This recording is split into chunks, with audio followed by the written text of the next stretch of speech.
Chapter 2, Lost in the Fog.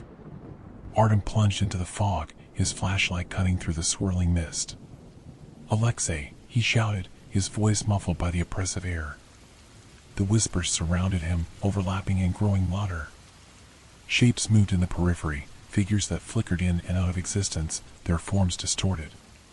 The ground beneath his feet shifted, and he stumbled, catching himself against a twisted tree. "Alexei," he called again, his voice hoarse. A shadow emerged from the fog, stumbling toward him. It was Alexei, his face pale, his eyes wide with terror. "It wasn't her," he gasped. "It wasn't her." "What did you see?" Artem asked, pulling him upright. "Something else," Alexei whispered. "Something wrong. It knows we're here." The fog thickened, and the whispers turned into guttural growls. Artem's flashlight flickered, and the air grew colder. "We need to move," Artem said, his voice steady despite the fear clawing at his chest. They pushed forward blindly, the fog disorienting them. The ground shifted again, and they found themselves on a narrow path lined with glowing symbols etched into the dirt. "What is this?" Alexei asked, his voice trembling. "A trail," Artem replied. "But where it leads?" They had no choice but to follow. The path led to a cavernous opening in the earth, its edges jagged and pulsing with light. The whispers were deafening now, a chaotic chorus that seemed to come from the abyss below. "She's in there," Alexei said, stepping toward the edge.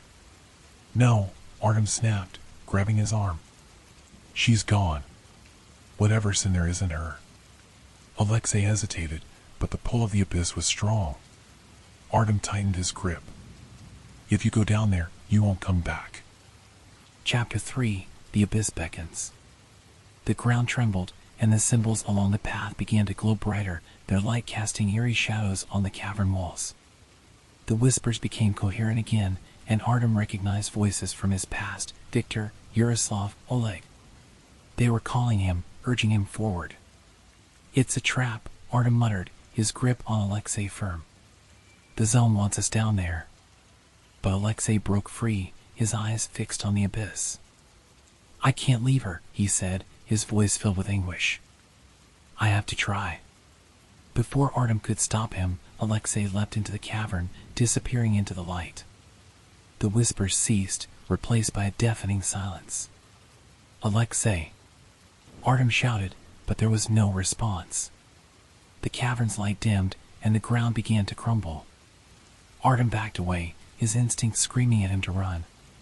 The path collapsed behind him as he fled, the cavern sealing itself as though it had never existed. Hours later, Artem emerged from the fog, battered but alive. The zone had claimed Alexei, just as it had claimed so many before him.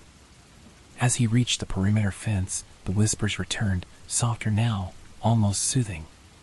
They would wait. The zone always waited. The Chernobyl choir.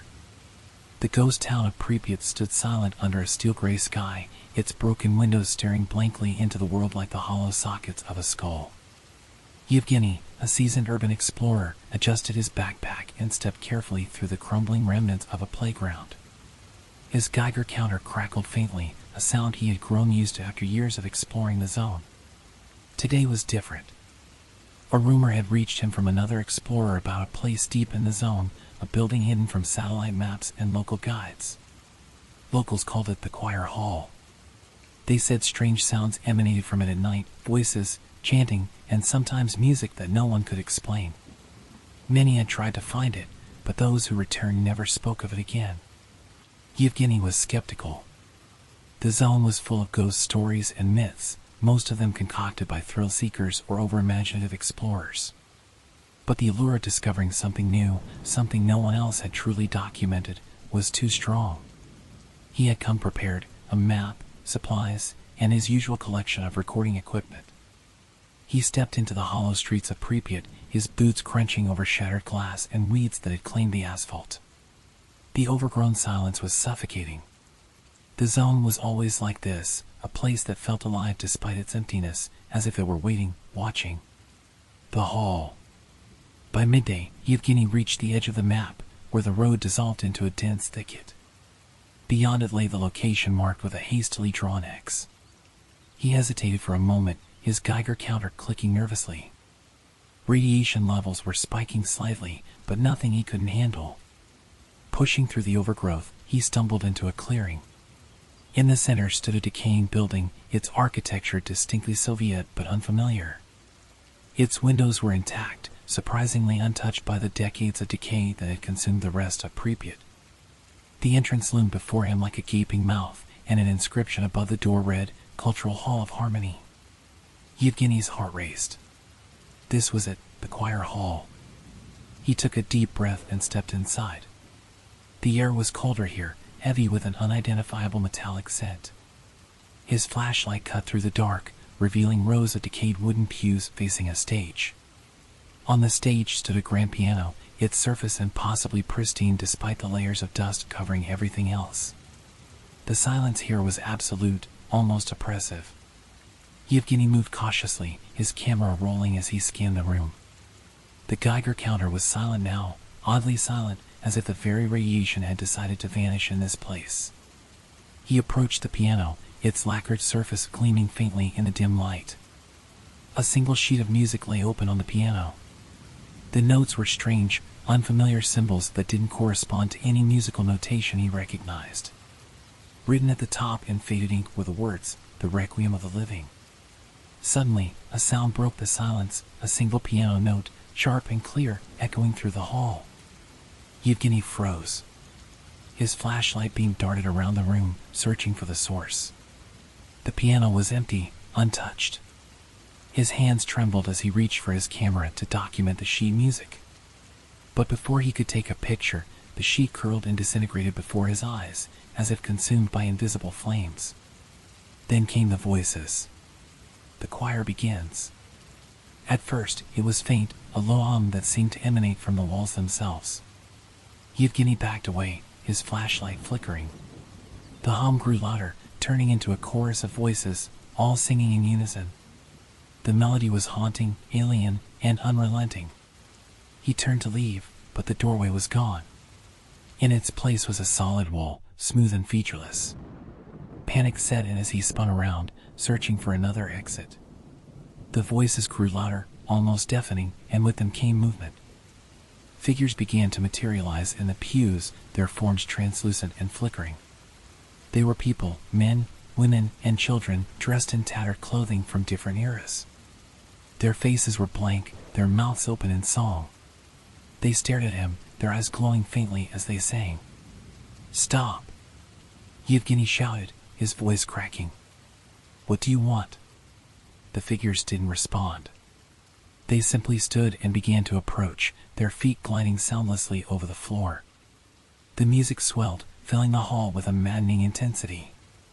Yevgeny stumbled backward, tripping over the edge of the stage. His flashlight clattered to the ground, plunging the room into near-total darkness. The only light came from the glowing eyes of the choir, which now surrounded him. "You shouldn't have come," a voice whispered, close to his ear. He turned sharply, but there was no one there. The whisper came again, this time from behind him. "You were warned." The Requiem. The figures loomed closer, their song shifting into a discordant wail. The piano began to play on its own, its keys moving with an unseen force. Yevgeny felt his body grow heavy, as though the air itself was crushing him. Desperately, he crawled toward the piano, hoping to find some way to stop the madness. As he reached it, his hand brushed against the keys, and the music stopped. The voices fell silent, and the figures froze. For a brief moment, there was nothing but silence. Then the figures screamed. The sound was unbearable, a piercing shriek that drove Yevgeny to his knees. The walls of the hall began to crack, black tendrils of smoke seeping from the fissures. The floor buckled beneath him, and the ceiling groaned as if the entire building were alive. "Leave," the voice whispered again, this time louder. "Before it's too late." Yevgeny didn't need to be told twice. He bolted toward the wall where the doorway had been, slamming into it with all his strength. To his surprise, it gave way, crumbling into dust. He stumbled into the clearing, the cold air of the zone hitting him like a wave. Behind him, the choir hall collapsed in on itself, the walls folding inward as a blinding light consumed the structure. The voices faded, replaced by an unnatural silence. Yevgeny ran, his legs carrying him far from the ruins. When he finally stopped, the sun was setting, casting a red glow over the wasteland. He turned back, but the choir hall was gone, replaced by an empty clearing. Chapter 1: The Call of the Zone. It started with a whisper. Anton sat alone in his cramped apartment in Kiev, the dim glow of his computer screen illuminating his tired face. His inbox had just pinged with an anonymous message. The subject line read, "The Lost Experiment in Chernobyl." He hesitated, his finger hovering over the mouse, before finally opening it. Inside was a single sentence. "You're looking in the wrong places. The truth is buried beneath Reactor 5. Attached to the email was a map of the Chernobyl Exclusion Zone, annotated with a path leading beyond the usual boundaries of Pripyat and into the forbidden sections of the power plant complex. Anton's heart raced. He had been investigating anomalies in the zone for years, strange stories of phantom lights, ghostly figures, and whispers that seemed to come from nowhere. But Reactor 5 had always been off limits, even to seasoned stalkers. He debated for hours, the image of the map burned into his mind. The zone was dangerous, not just because of the radiation, but because of what lurked within its heart. Mutants, anomalies, and worse, things no one could explain. But the lure of discovering something truly new, something that could change his understanding of the zone, was irresistible. By morning, his decision was made. Anton's journey into the exclusion zone began under gray skies, the cold wind carrying the scent of decay and rust. His companion, Victor, a grizzled stalker with years of experience, had agreed to guide him for a steep price. Victor was quiet as they approached the perimeter fence, his eyes scanning the tree line for movement. "You're sure about this?" Victor asked, his voice low. "Reactor 5 isn't like the rest of the zone. No one comes back from there." "I have to know," Anton replied, clutching his backpack. "If what they say is true, it could explain everything, the anomalies, the radiation, the voices." Victor shook his head but said nothing more. Together, they slipped through a hole in the fence and entered the zone. The path to Reactor 5 was treacherous, winding through the ruins of Pripyat and past fields of warped metal and cracked earth. The Geiger counter strapped to Anton's chest clicked steadily, a grim reminder of the invisible danger around them. Along the way, they passed strange sights, a bus frozen in the middle of an intersection, its windows shattered, a playground overtaken by moss and weeds, and the faint outline of footprints in the mud, leading nowhere. By the time they reached the outskirts of Reactor 5, the sun was beginning to set. The massive structure loomed ahead, its cracked walls and twisted pipes shrouded in an unnatural haze. The air here was colder, and the Geiger counter clicked faster. "We camp here," Victor said, gesturing to the shadow of an old storage building. "We'll move in at first light." Anton nodded, though he wasn't sure he'd be able to sleep. The closer they got to the reactor, the more he felt as though he was being watched. Shadows shifted at the edges of his vision, and the faint hum of the zone grew louder. That night, Anton dreamed of voices, soft, whispering, and urgent. He couldn't make out the words, but their tone was insistent, as though they were calling to him. When he woke, the whispers lingered in his mind. "Ready?" Victor asked as Anton packed his gear. His voice was calm, but his eyes were wary. Anton nodded. "Let's go." Chapter 2: Beneath Reactor 5. The entrance to Reactor 5 was partially collapsed, the rusted metal doors hanging askew. Inside, the air was thick and stale, tinged with the acrid scent of chemicals. Anton's flashlight cut through the darkness, revealing a long corridor lined with pipes and electrical panels. The hum of the zone was louder here, a low vibration that resonated in his chest. "Stay close," Victor said, his rifle at the ready. "And watch for anomalies." They moved carefully, stepping over debris and avoiding pools of water that glowed faintly in the light. The walls were covered in strange markings, symbols etched into the concrete that didn't match any known language. Anton paused to photograph them, but Victor urged him forward. The corridor opened into a massive chamber, its ceiling lost in shadow. In the center stood a control panel, its screen shattered and its buttons corroded. But what drew Anton's attention was the pit in the center of the room, a deep, circular hole lined with metal and filled with an eerie blue glow. "What is that?" Anton whispered, stepping closer. "Don't," Victor warned, grabbing his arm. "I've seen pits like that before. They're not natural." Anton pulled free, his curiosity overwhelming his fear. As he approached the edge, he felt a wave of nausea, as though the air itself were pressing down on him. The glow pulsed faintly, and for a moment, he thought he saw something moving within the pit, shadows writhing and shifting like living things. "It's alive," he murmured. The Geiger counter spiked suddenly, its frantic clicks echoing in the chamber. Victor grabbed Anton and pulled him back just as a burst of energy erupted from the pit, sending sparks and debris flying. The glow intensified, and the hum became a deafening roar. "Run!" Victor shouted. They sprinted back down the corridor, the walls shaking as the reactor seemed to awaken. The symbols on the walls glowed faintly, their light casting strange shadows that danced and twisted. The whispers Anton had heard in his dreams were back, louder and more urgent. "Keep going!" Victor yelled, firing his rifle at something Anton couldn't see. They burst through the entrance, stumbling into the open air. The reactor behind them shuddered, its walls glowing with the same blue light.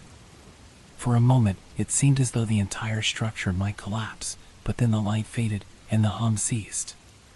Anton collapsed to the ground, gasping for breath.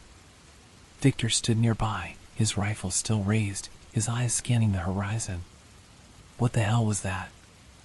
Anton asked, his voice trembling.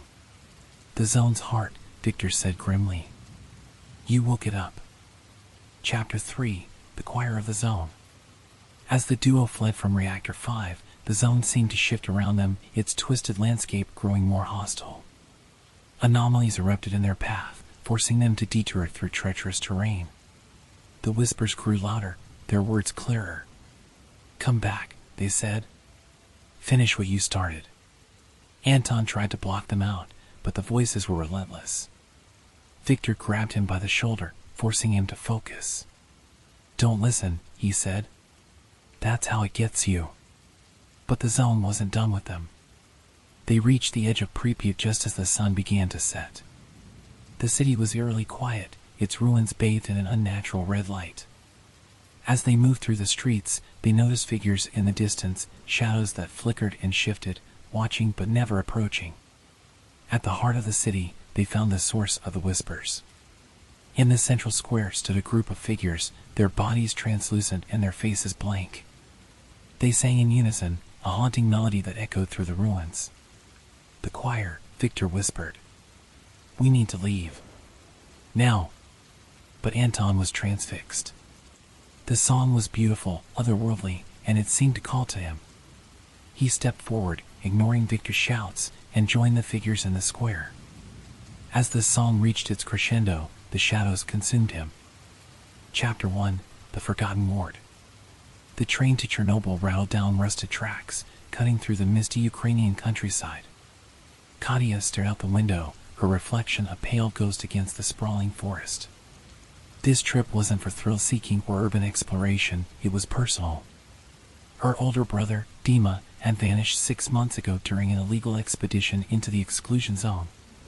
Authorities offered no help, brushing it off as another reckless stalker lost to the dangers of radiation or anomalies. But Katya knew her brother. He was meticulous, cautious, and not one to take unnecessary risks. When she found his journal, detailing whispers of a hidden medical ward deep within the zone, she knew where she had to go. The journal described Ward 13, a facility supposedly located beneath Pripyat Hospital. Dima's notes were fragmented, scrawled in shaky handwriting that hinted at his growing paranoia. "The ward is locked for a reason," he had written. "But what's inside might explain everything, the anomalies, the whispers, the zone itself." Katya tightened her grip on her backpack. She wasn't alone in this journey. Sergei, a former stalker and an old friend of Dima's, had agreed to guide her. He sat across from her now, his scarred face unreadable as he checked his gear. "Still sure about this?" Sergei asked, his voice low and gravelly. The zone isn't kind to strangers. I'm sure, Katia replied, her tone steady. I need to find out what happened to Dima. Sergei nodded, leaning back in his seat. Just remember, the zone doesn't care about you. It doesn't care about anything. It takes what it wants, and it never gives back. The train screeched to a halt near the perimeter of the zone. The landscape outside was eerily quiet, the air heavy with the smell of damp earth and decay. Katia and Sergei disembarked, stepping into the shadow of a crumbling checkpoint. Beyond it lay the ruins of Pripyat, shrouded in mist and silence. Stay close, Sergei said, leading the way. And whatever you do, don't touch anything that glows. The city was a graveyard. Buildings stood as hollow shells, their windows broken and their walls covered in creeping moss. The streets were choked with debris, abandoned vehicles, and the occasional skeleton of a tree. Katia's Geiger counter clicked softly, a constant reminder of the invisible danger around them. As they approached the hospital, the atmosphere grew heavier. The building loomed before them, its facade cracked and weathered. Vines crawled up its walls, and its windows gaped like empty eyes. The entrance was partially blocked by rubble, but Sergei found a way through a side door. Inside, the air was cold and stale. The smell of mildew and chemicals was overpowering. Katia shone her flashlight down the corridor, revealing rusted gurneys, overturned carts, and medical equipment frozen in time. This place gives me the creeps, Sergei muttered, his voice echoing in the stillness. Katia pulled out Dima's journal, flipping to the page with the map of the hospital. Ward 13 should be in the basement, she said. There's an access elevator near the east wing. Let's hope it still works, Sergei replied, unslinging his rifle. They navigated the labyrinth of hallways, their footsteps the only sound. Strange markings covered the walls, symbols that looked like a mix of chemical formulas and nonsensical scribbles. Katia felt a growing unease, as though the walls themselves were watching. They reached the elevator shaft, its doors rusted and slightly ajar. The control panel was dead, but Sergei pried the doors open with a crowbar. A ladder led down into darkness. You first, Sergei said, gesturing to the ladder. Katia hesitated, then began her descent. The rungs were slick with moisture, and the air grew colder the farther she went. By the time she reached the bottom, her hands were trembling, both from exertion and fear. The basement was even darker than the upper levels, its walls damp and covered in peeling paint. Sergei joined her a moment later, his flashlight cutting through the gloom. Which way? He asked. Katia checked the map. Left. Then there should be a set of double doors. They moved cautiously, the faint hum of the Geiger counter their only company. The corridor seemed to stretch on forever, its walls narrowing the farther they went. Finally, they reached the doors. The words Ward 13 were barely visible beneath layers of grime. Sergei tested the handle. Locked. Figures, he muttered, pulling a crowbar from his pack. As he worked to pry the door open, Katia noticed something strange. The air here was different, thicker, almost vibrating.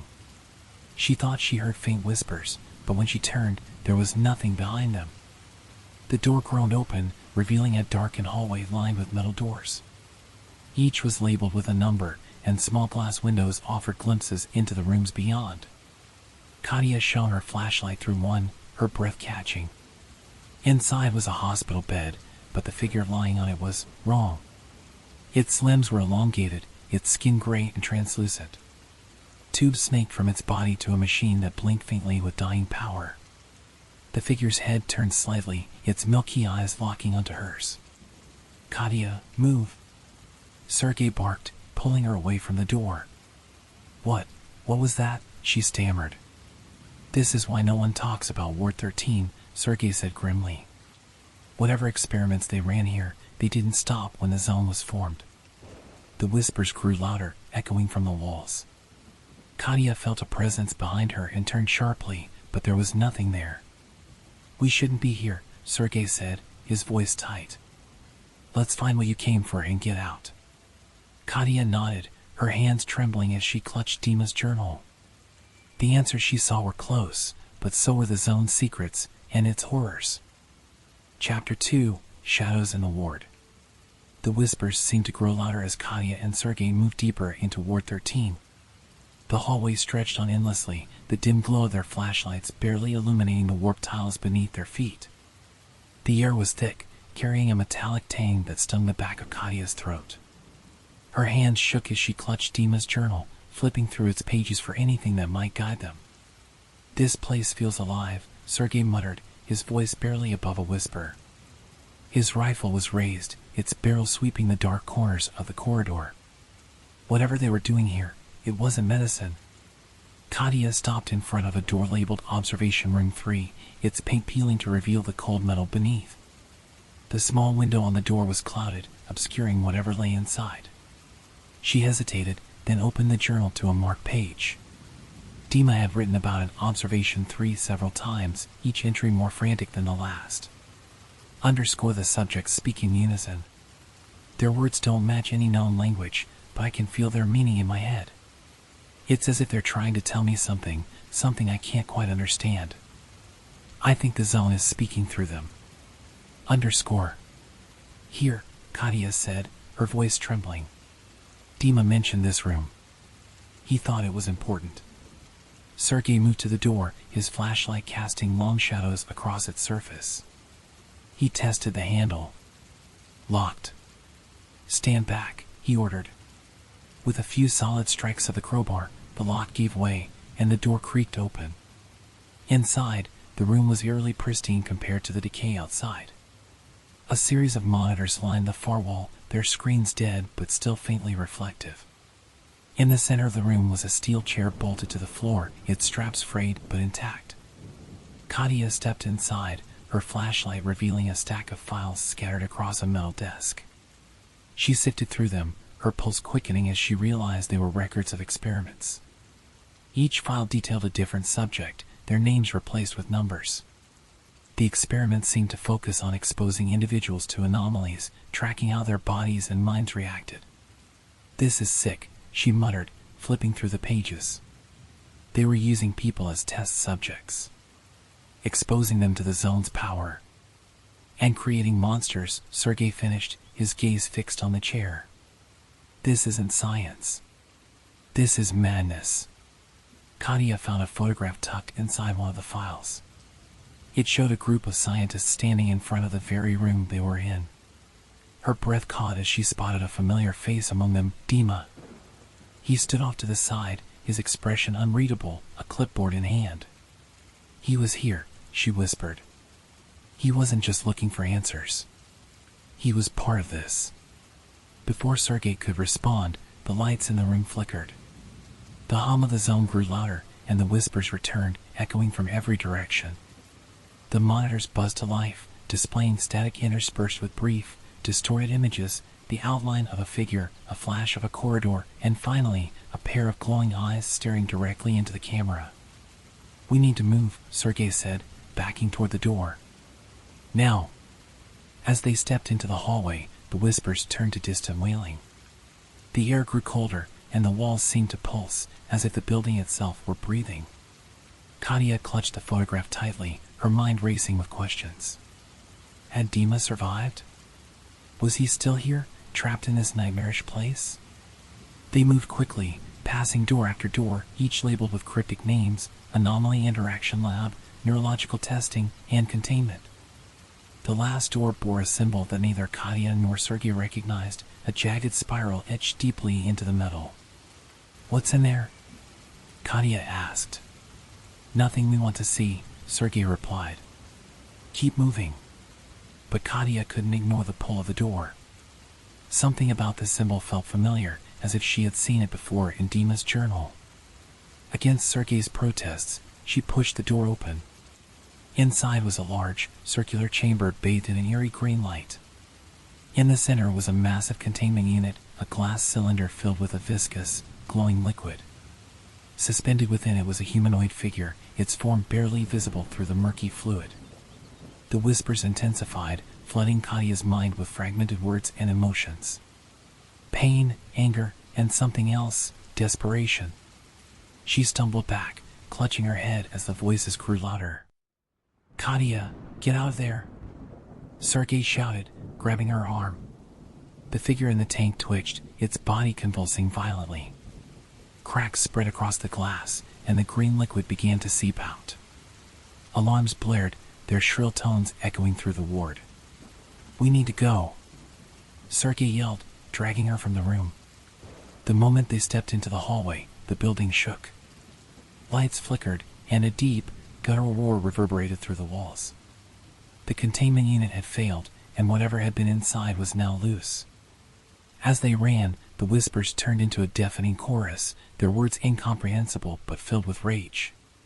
Shadows moved at the edges of their vision, and the corridor seemed to stretch endlessly. "Where's the exit?" Katia cried, her voice barely audible over the chaos.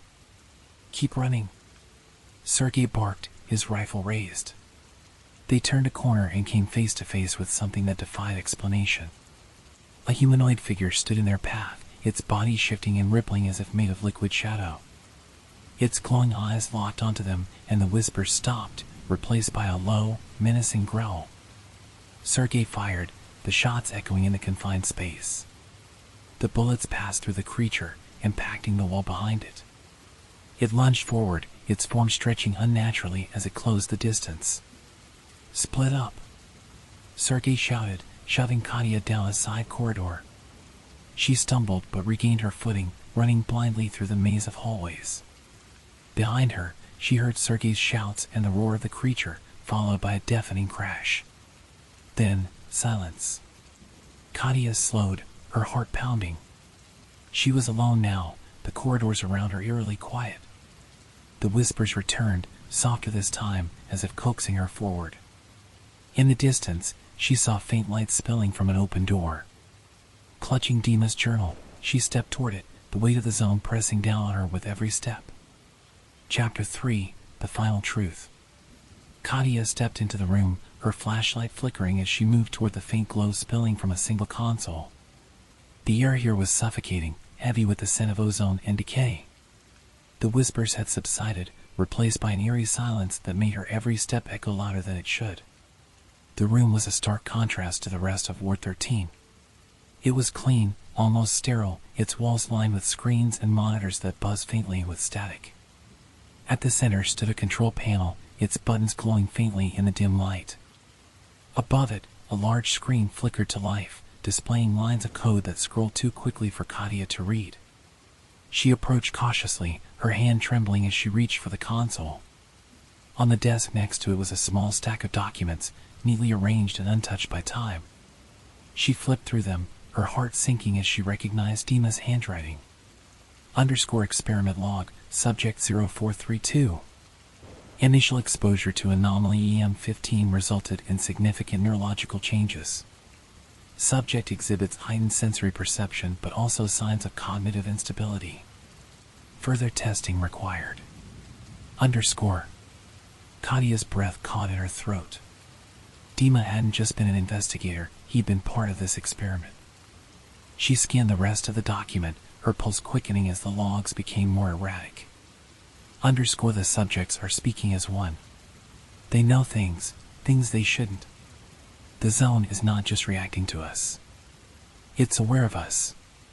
It's using us. Before she could process the implications, the monitors around her flickered. A distorted image appeared on the central screen, a figure standing in what looked like the same room. The figure's face was obscured, but the stance, the silhouette, it was Dima. "Katia," the voice crackled through the room, distorted but unmistakably her brother's. "Dima," she shouted, her voice breaking. "Where are you? Are you alive?" The figure didn't respond. Instead, it turned and walked out of view, the image dissolving into static. A low hum filled the room, growing louder with each passing second. Before Katia could react, the console buzzed, and a compartment beneath it slid open, revealing a glowing vial filled with a thick, green liquid. A label on the side read, "Anomaly EM15 Containment Sample." She reached for it hesitantly. As her fingers brushed the vial, a searing pain shot through her skull, and she collapsed to her knees. Visions flooded her mind, fractured images of experiments, screaming subjects, and the pulsing heart of the zone, buried deep beneath Reactor 5. And then she saw him. Dima, standing in a chamber bathed in blue light, his eyes glowing faintly. He looked at her, his expression calm but distant. "You shouldn't have come," his voice echoed in her mind. "It's too late for me. But you can stop this." The vision faded, and Katia found herself back in the control room, the vial clutched tightly in her hand. The monitors were dark, and the room was eerily still. She stumbled to her feet, her head pounding. Suddenly, a deep roar shook the building, and the walls trembled violently. The whispers returned, louder than ever, and the air around her grew cold. She turned to see the shadowy figure from before, its glowing eyes fixed on her. Katia ran. The corridors twisted and shifted as if the building were alive, trying to trap her. The Geiger counter on her belt screamed, the radiation levels spiking dangerously. She clutched the vial tightly, knowing it was the key to everything, the experiments, the anomalies, the zone itself. As she turned a corner, she nearly collided with Sergei. He was battered and bloodied, but alive. His eyes widened when he saw the vial in her hand. "You found it," he said, his voice filled with equal parts relief and fear. "We have to get out of here. Now."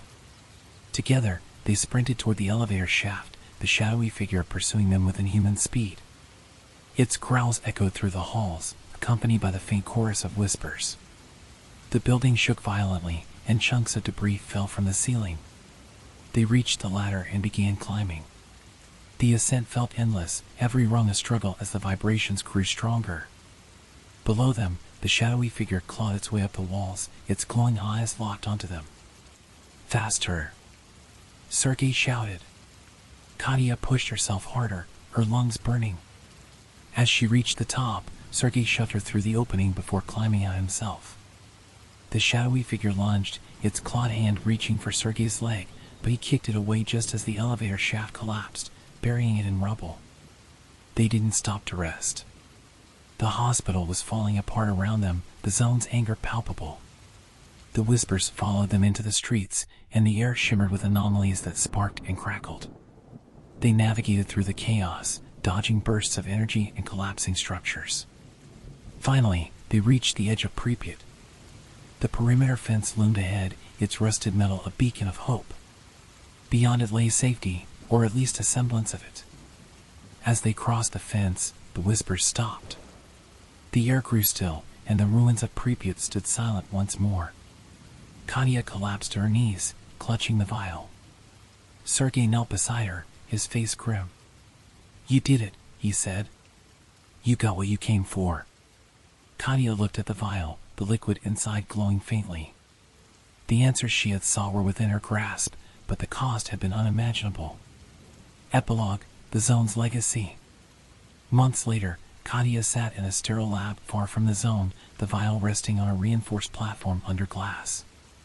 Scientists in hazmat suits worked tirelessly, analyzing its contents. The sample had already revealed shocking truths, evidence that the zone wasn't just a product of radiation but something far more profound. Alive. Sentient. But Katia couldn't shake the visions. Dima's glowing eyes haunted her dreams, his voice whispering warnings she couldn't fully understand. One night, as she stared at the vial through the glass, she heard it, the faint hum of the zone. And then, a whisper. "You didn't escape. No one does." Chapter 1: A Familiar Voice.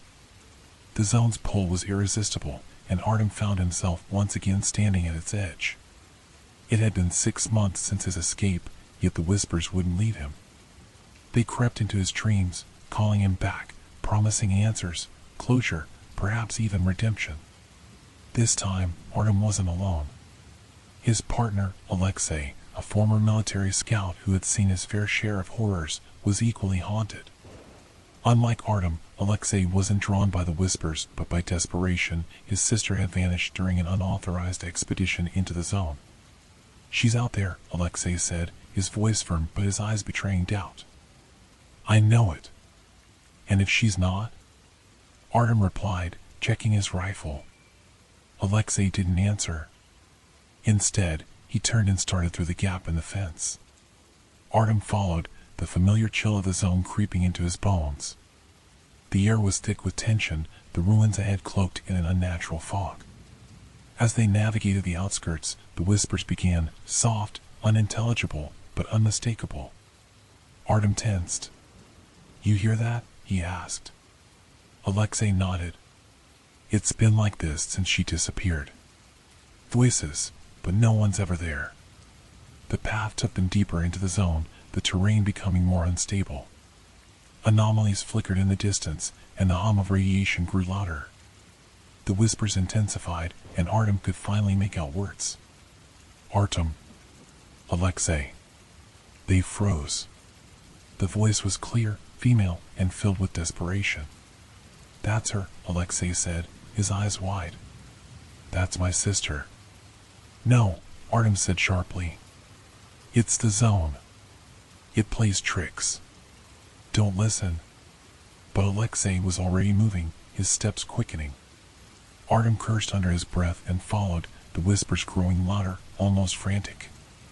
They reached a clearing where a figure stood in the fog, a woman, her face obscured but her voice unmistakable.